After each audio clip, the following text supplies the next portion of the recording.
Alors la lutte biologique par conservation, en fait, elle combine deux approches. Une approche, on va dire, descendante, du haut vers le bas, où l'idée c'est de favoriser les auxiliaires, donc en réalisant des aménagements à proximité de la parcelle cultivée. Donc aménagement type banc fleuri et petits bosquets.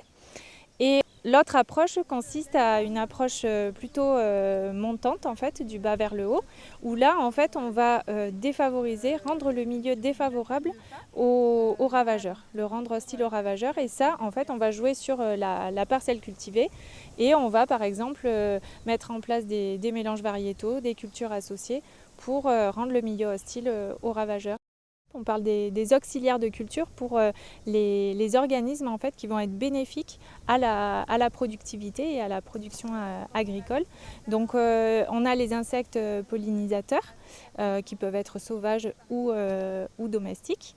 On a aussi les ennemis naturels, donc les prédateurs, les parasitoïdes, mais aussi des virus, des nématodes et des champignons qui peuvent être entomophages, donc c'est-à-dire s'attaquer à d'autres insectes en fait, en les parasitant.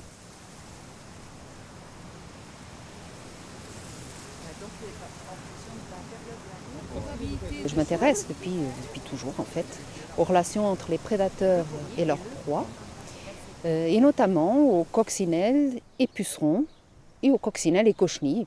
Mais il se fait aussi que ces deux couples sont particulièrement intéressants d'un point de vue appliqué, et notamment en agriculture. La question c'est de savoir jusqu'où ce service peut véritablement aller. L'agriculteur n'est pas contre avoir quelques pucerons dans sa culture. Ce qu'il n'aimerait pas, c'est qu'il y en ait de trop. Donc il y a un seuil qu'il est prêt à tolérer. Au-delà de ça, ça ne lui convient pas. Alors la question, c'est de savoir est-ce que les coccinelles sont capables de réduire les pucerons en dessous de ce seuil-là. Et aujourd'hui, ce que je peux vous dire, c'est que les coccinelles qui sont naturellement présentes dans les parcelles ne sont pas capables de réduire en dessous de ce seuil-là. Elles contribuent à la dynamique des populations de pucerons. Elles sont capables d'en retirer un certain nombre, mais pas autant que ce que l'agriculteur aimerait. Il y a des choses qu'on sait déjà. Si on a plus de biodiversité, on a plus de résistance et de résilience dans les systèmes, et ça c'est intéressant. Le pas suivant, il est à moyen terme, mais on va y arriver.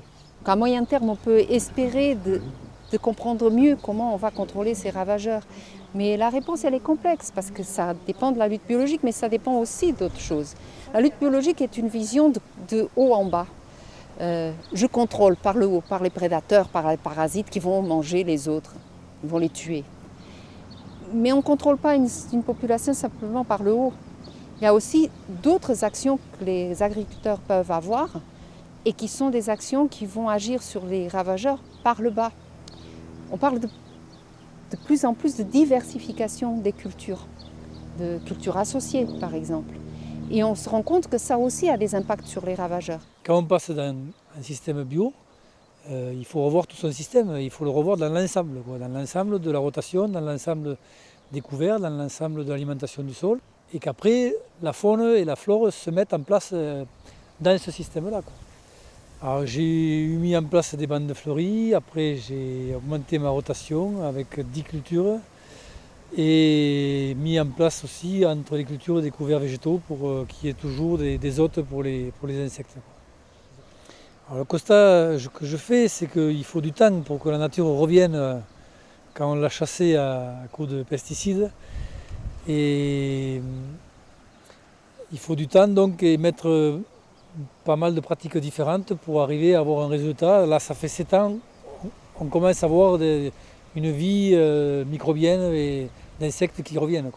On a pu partager l'expérience des agriculteurs, on a pu faire une partie aussi d'identification de la faune auxiliaire, donc ça permet de repartir avec certaines clés. Même si aujourd'hui on a plutôt travaillé sur tous les auxiliaires, c'est quand même lié à leur habitat, lié aux cultures qu'on met en place et lié vraiment au mode de production.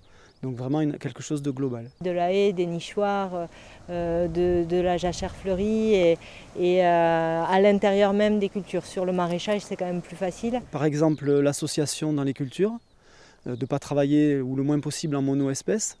On a vu aujourd'hui, même si c'était sur les auxiliaires, on a aussi parlé de ça. Et concrètement sur les auxiliaires, c'est pareil, oui, j'espère l'automne prochain pouvoir mettre en place des bandes fleuries et créer plus d'habitats.